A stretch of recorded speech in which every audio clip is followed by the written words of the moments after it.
Welcome my dear students. तो आपकी favourite science आज से वीडियो क्लासेस के माध्यम से चालू होने वाली है। आशा करते हैं कि आप काफ़ी आनंद का अनुभव करेंगे इस क्लासेस से। चलिए ज़्यादा समय आपका ना लेते हुए हम चैप्टर फर्स्ट से स्टार्ट करते हैं। और चैप्टर फर्स्ट में पहला टॉपिक है आपका केमिकल रिएक्शन।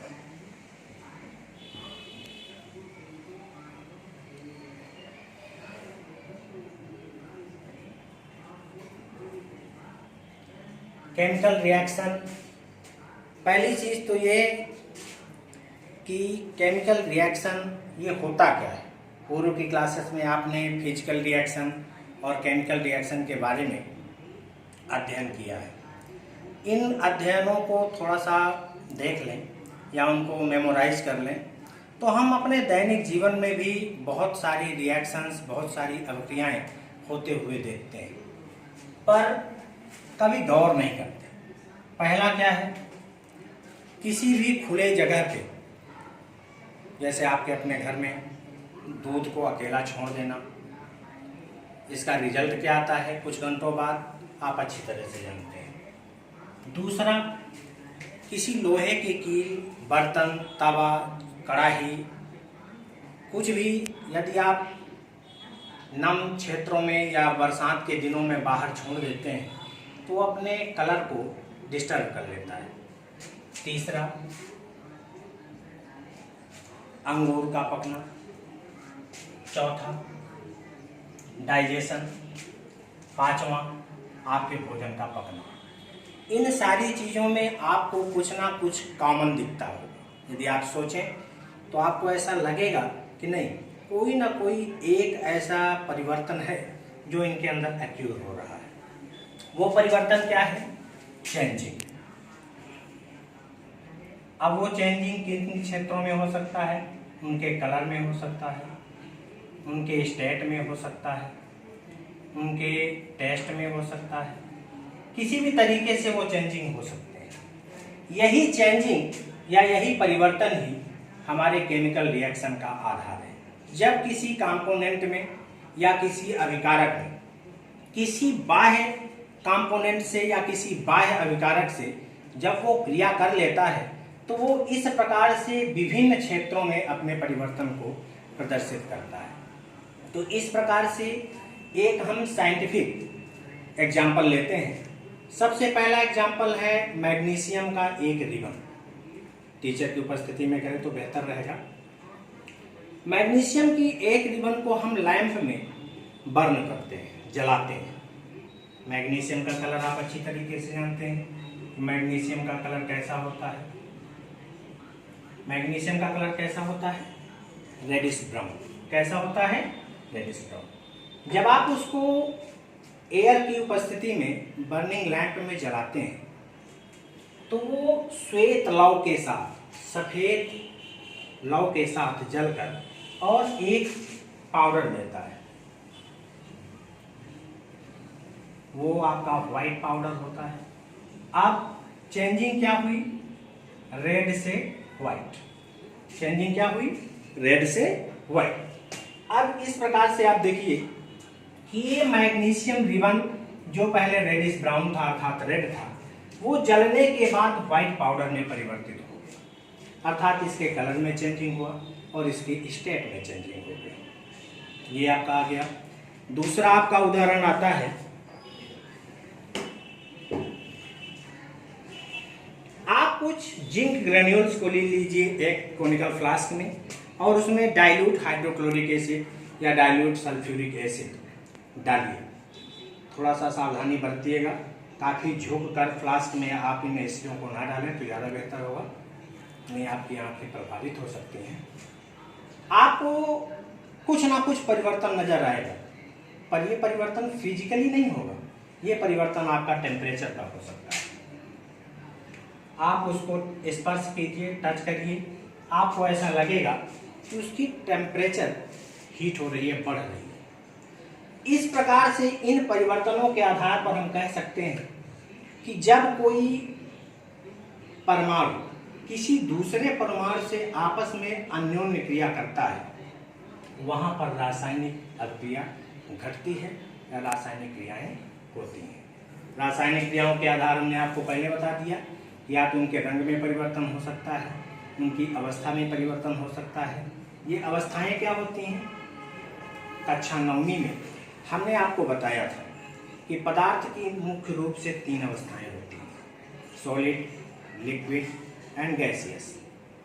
पर यहाँ पर आपको एक चौथा स्टेट भी दिखेगा जिसको हम एक्वियस कहते हैं। इसको हम एक यू से दर्शाते हैं।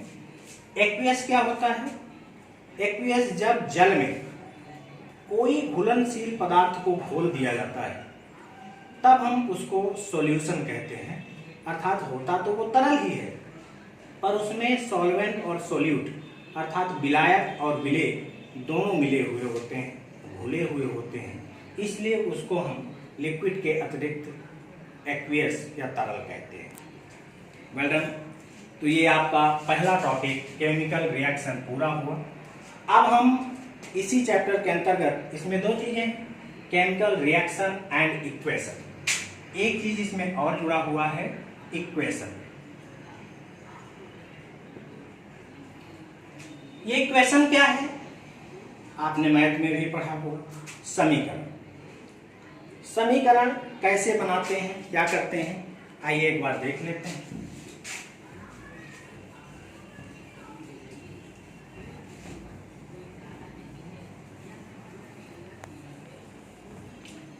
Let's talk about chemical equation. जब हम किसी रासायनिक अभिक्रिया को एक सूत्र के हिसाब से या संकेतों के आधार पर व्यवस्थित कर देते हैं तब हम उसे इक्वेशन या समीकरण कहते हैं। ये 2 प्रकार से लिखा जा सकता है। पहला आपका वर्ड इक्वेशन। वर्ड इक्वेशन के अंतर्गत कैसे? हमने पहला एग्जांपल लिया है, उसी को सबसे पहले देख लेते हैं।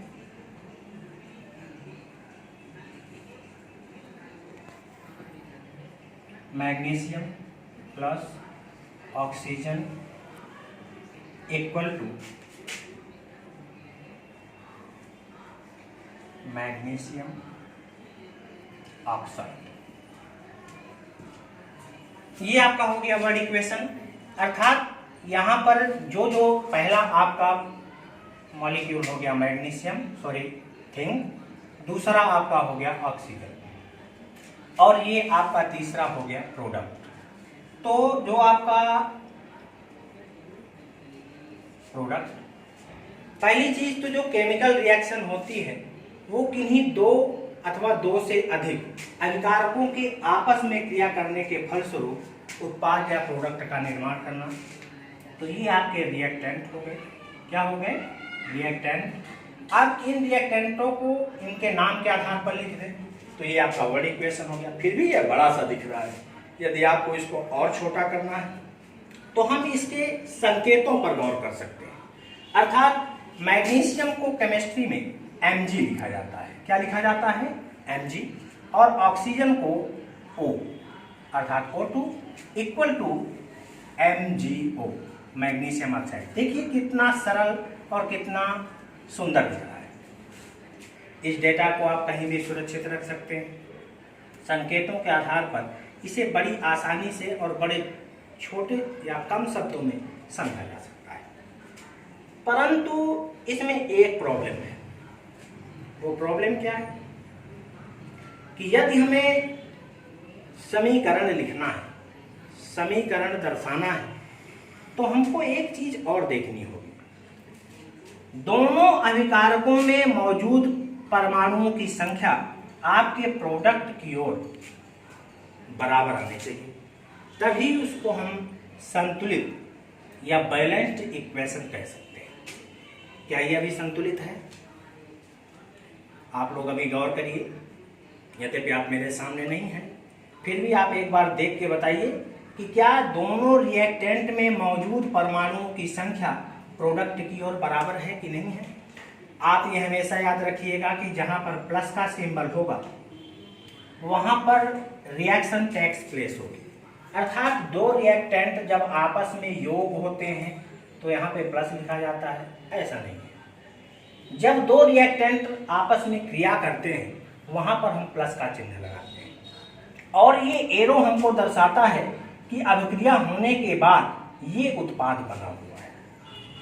तो चलिए कोई दिक्कत नहीं है, इस पे चर्चा कर लेते हैं कि ये बैलेंस्ड है या बैलेंस्ड नहीं है। कैसे गिनेंगे इनके एटम, कैसे जानेंगे कि ये जो परमाणु है ये उस पदार्थ में कितनी संख्या में है। कुछ नहीं करना है, आपका Mg लिखा है उसके नीचे कोई भी संख्या नहीं लिखी है, अर्थात ये केवल एक मॉलिक्यूल है। ऑक्सीजन के पास 2 लिखा है, अर्थात ये 2 मॉलिक्यूल है। परंतु यहाँ पर मैग्नीशियम 1 और आपका ऑक्सीजन 1, दोनों में 1-1 है और यहाँ पर 3 मॉलिक्यूल है, अर्थात दोनों के परमाणुओं की संख्या भिन्न है।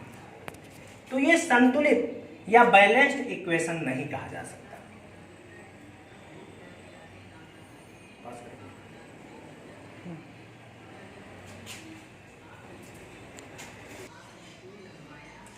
तो आपने अभी देखा कि अभिक्रिया में हिस्सा लेने वाले एटम्स 3 हैं और अभिक्रिया के उपरांत बनने वाले प्रोडक्ट में 2 हैं। तो हम कह सकते हैं ये सही, पर ये सही है नहीं। आपके मन में एक विचार आता होगा कि ये इतना शॉर्ट वे पे हमने पढ़ाई करना सीखा तो इसकी क्या आवश्यकता है, हम इसको बैलेंस क्यों करें, क्या जरूरत है बैलेंस करने की। ऐसे लिखने समझ में तो आ जाएगा, ये Mg फॉर मैग्नीशियम और 2A for oxygen and MgO magnesium oxide, क्या जरूरत है इसको करने की, पर ऐसा नहीं। आपका मास कंजर्वेशन लॉ ये कहता है कि ना तो किसी पदार्थ की ऊर्जा अथवा द्रव्यमान को नष्ट किया जा सकता है और ना ही उसको उत्पन्न किया जा सकता है। सरल शब्दों में कहें तो अभिक्रिया में भाग लेने वाले जितने रिएक्टेंट हैं उनके परमाणुओं की संख्या को ना तो उत्पन्न किया जा सकता, बनाया जा सकता और ना ही नष्ट किया जा सकता। तो कहने का आशय यह हुआ कि अभिक्रिया में हिस्सा लेने वाले पदार्थों के जितने एटम मौजूद हैं उतने एटम आपके उत्पाद की ओर भी रहने चाहिए, तभी आपका इक्वेशन बैलेंस्ड माना जाएगा। इस आधार पर इसको हम बैलेंस कैसे करें, किस प्रकार से बैलेंस करें कि ये हमारा बैलेंस्ड हो जाए। बैलेंस करने के लिए आपके 5-6 तरीके हैं, 5-6 नियम हैं। आइए उनको क्रमशः एक एक करके देखें।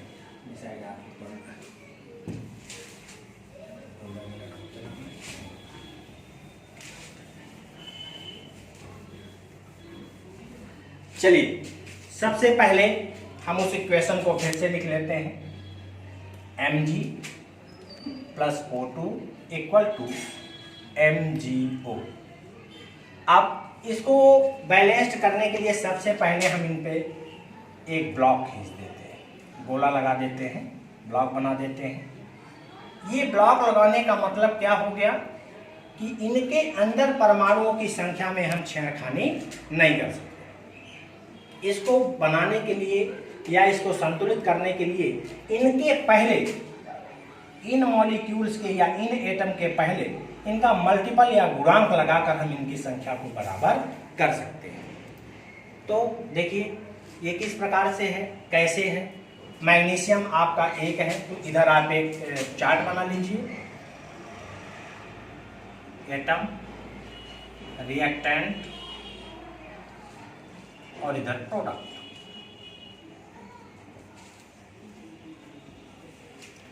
आपका जो एटम है Mg रिएक्टेंट की ओर कितना है, 1 है। प्रोडक्ट की ओर कितना है, 1 है। अब आपका ऑक्सीजन रिएक्टेंट की ओर 2 है और आपका प्रोडक्ट की ओर 1 है। अब सबसे पहले हमको किसी एक ऐसे परमाणु को उठाना है जो इसमें बड़ा, यहाँ पर तो सभी छोटे छोटे हैं, तो इसको हम क्या कर दें कि ये हमारा संतुलित हो जाए।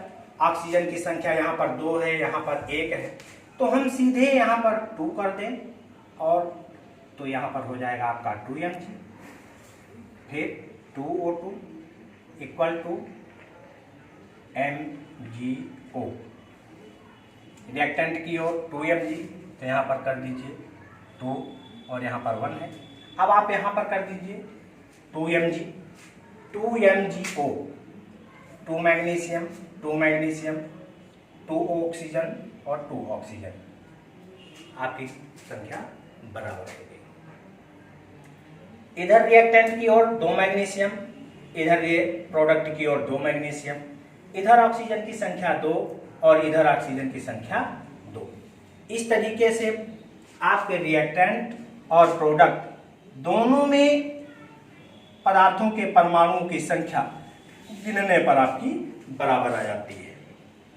अब हमने इसको समझ लिया कि किस प्रकार से आप रिएक्शन ऐसे कर सकते हो। बार बार आप करते रहेंगे, बार बार आप अभ्यास करेंगे इस प्रकार से संख्याओं को आगे पीछे रख रख के, तो निश्चित तौर पर आपसे आना शुरू हो जाएगा, कोई बड़ी बात नहीं है। अब हम अभिक्रियाओं के प्रकार पढ़ेंगे, जिसे हम अगले दिन आपको बताएंगे कि कितने प्रकार की अभिक्रियाएं, रासायनिक अभिक्रियाएं होती हैं। धन्यवाद, बने रहिए।